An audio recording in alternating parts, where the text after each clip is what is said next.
Exercice 10. Cette photo présente une maquette d'un avion A380 à l'échelle 1/125e. La longueur de l'avion, c'est 73 mètres. Quelle est celle de la maquette? Donc l'échelle, c'est 1/125e, c'est aussi le rapport de réduction. L'objet initial, c'est l'avion réel. Et l'objet final, c'est la maquette.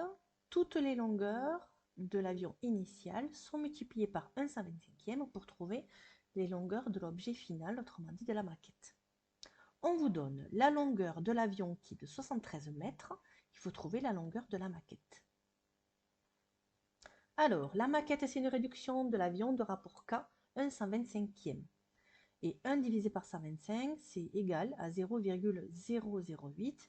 Vu que la division se termine, j'ai le droit d'utiliser l'écriture décimale. La longueur finale, c'est la longueur initiale multipliée par K. Donc c'est 73 multiplié par 0,008 et je trouve 0,584 mètres. C'est exprimé en mètres puisque la longueur initiale est exprimée en mètres. Donc la longueur de la maquette, c'est 0,584 mètres, soit 58,4 cm. Alors j'ai fait le choix de l'exprimer en centimètres, mais ce n'est pas obligatoire. Question 2. L'aire des ailes de la maquette est de 540,8 cm². Il faut trouver l'aire des ailes de l'avion en mètres carrés. Donc cette fois-ci, on a une aire sur l'objet final. Il faut trouver l'aire correspondante sur l'objet initial. Je vous propose deux méthodes. Première méthode, je vais d'abord faire le calcul et ensuite je vais faire la conversion, alors que dans la deuxième méthode, je vais d'abord faire la conversion, ensuite le calcul. Évidemment, avec les deux méthodes, on trouvera le même résultat. L'aire finale, c'est 540,8 cm².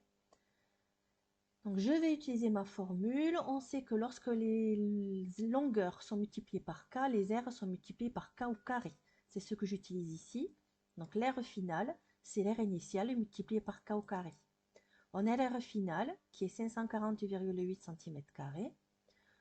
On a k, donc je peux trouver ici l'aire initiale. C'est une multiplication à trous. Donc pour trouver l'aire initiale, je calcule le quotient de 540,8 par 0,008 au carré. Et je trouve 8 540 000 cm². C'est un cm² puisque l'aire finale est exprimée en cm². On nous demande de le faire en mètres carrés, donc je vais devoir faire la conversion. Il faut se rappeler que dans le tableau des unités d'air, on a deux colonnes pour chaque unité d'air. Alors ici, je dois convertir 8 540 000 cm². Donc je vais placer ici le chiffre des unités dans la colonne des cm², mais dans la colonne la plus à droite. Pour les cm², j'ai deux colonnes, mais moi je vais ici le placer dans la colonne la plus à droite. C'est comme ça que ça fonctionne pour faire une conversion. Alors, donc je mets mon 0, je mets les autres chiffres ici en suivant. Je le veux en mètres carrés, donc je dois le lire ici, mais je veux le lire ici dans la colonne la plus à droite des mètres carrés. Donc c'est 5 qui va être mon nouveau chiffre des unités. Donc ça veut dire que 8 540 000 cm², c'est 845 mètres carrés. Ces zéros-là, ce sont des zéros qui vont être inutiles. Donc ça veut dire que l'aire des ailes de l'avion, c'est 845 mètres carrés. Ensuite, méthode 2, je vais commencer par la conversion. Donc je vais convertir l'aire finale qui est 540,8 cm², je vais le convertir en mètres carrés. Je vais la convertir en mètres carrés, pardon. Le chiffre des unités, attention, c'est pas le 8. 8, c'est le chiffre des dixièmes. Le chiffre des unités, c'est le 0.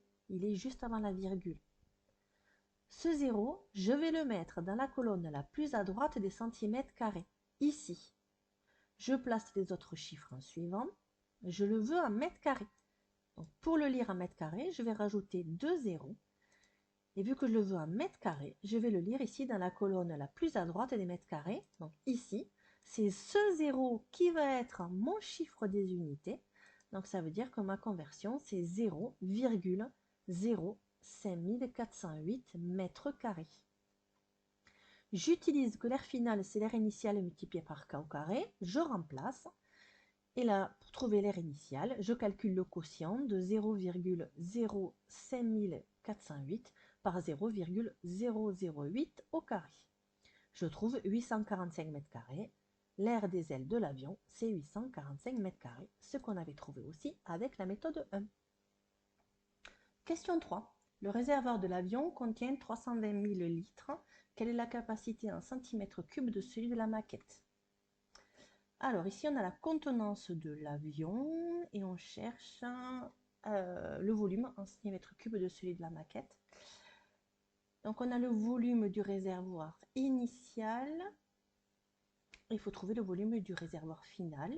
Donc j'ai deux méthodes comme précédemment. Je peux commencer par faire le calcul et ensuite faire la conversion, ou bien faire la conversion et ensuite le calcul. Je vous propose les deux. Et on va réviser comment on fait des conversions d'unités de volume et unités de contenance. Alors, le volume initial, c'est 320 000 litres. On sait que lorsque les longueurs sont multipliées par K, les aires sont multipliées par K au carré et les volumes sont multipliés par K au cube. C'est ce qu'on va utiliser maintenant. Donc, le volume final, c'est le volume initial multiplié par K au cube. On a le volume initial qui est 320 000. K, c'est 0,008. Je remplace, je fais mon calcul en pensant bien ici à calculer le cube de 0,008. Et en effectuant ce calcul, je trouve 0,16 384. C'est exprimé en litres puisque le volume initial est exprimé en litres. Donc ça, c'est ce qu'on appelle une unité de contenance. On va devoir faire la conversion en unité de volume. Et pour faire ça, donc j'ai dressé un tableau dans lequel on a les unités de volume et les unités de contenance.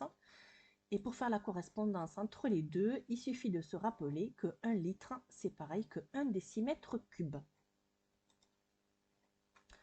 Alors, je veux faire cette conversion. Donc, je veux convertir les litres en centimètres cubes. Le chiffre des unités, c'est le 0. On va le mettre dans la colonne des litres, ici.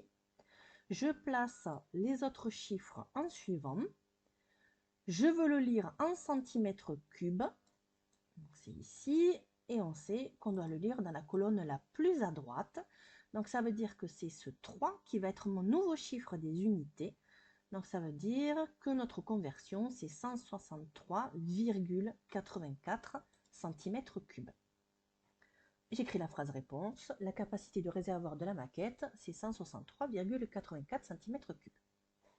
Méthode 2. Je vais commencer par faire la conversion. Donc, je vais convertir 320 000 litres en centimètres cubes. Je peux le faire avec ou sans tableau. 320 000 litres, on sait que c'est pareil que 320 000 décimètres cubes, puisque 1 litre, c'est pareil que 1 décimètre cube. Et ensuite, je me rappelle que 1 décimètre cube, c'est 1000 centimètres cubes, d'où les 3 zéros qui sont ici. Autre méthode, avec le tableau, donc je place le 0 ici dans la colonne des litres, je rajoute les autres zéros, et si je veux le lire en centimètres cubes, je dois le lire ici, dans la colonne la plus à droite des centimètres cubes. Je rajoute les 3 zéros qui sont ici pour le lire, et ça me donne du coup 320 millions de centimètres cubes.